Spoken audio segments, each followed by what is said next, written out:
শেষবার ফোনটা নামিয়ে রেখেছিলাম ঘুমিয়ে পড়ার ঠিক আগের মুহূর্তে। স্ক্রল করতে করতে কখন যে চোখ বন্ধ হয়ে গেল বুঝতেই পারিনি। একটা সময় ছিল যখন ক্যামেরা অন করলেই মাথায় হাজারটা আইডিয়া ভিড় করতো। ভিডিও এডিট করতে করতে রাত কেটে যেত, কিন্তু ক্লান্তি আসতো না, কারণ তখন আমি ছিলাম ক্রিয়েটর।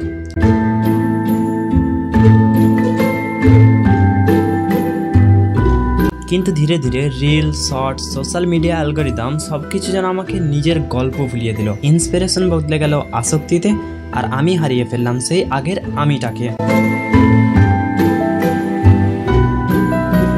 তাই যদি তুমি এখনো গল্প বলতে পারো, থেমে যেও না, কারণ একবার যদি নিজের স্বপ্নকে অবহেলা করো, সোশ্যাল মিডিয়া তোমাকে এমনভাবে ঘিরে ফেলবে যে তুমি নিজেকেই চিনতে পারবে না।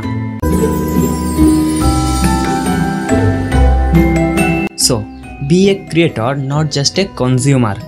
ফিরে আসছি নিজের কাজে।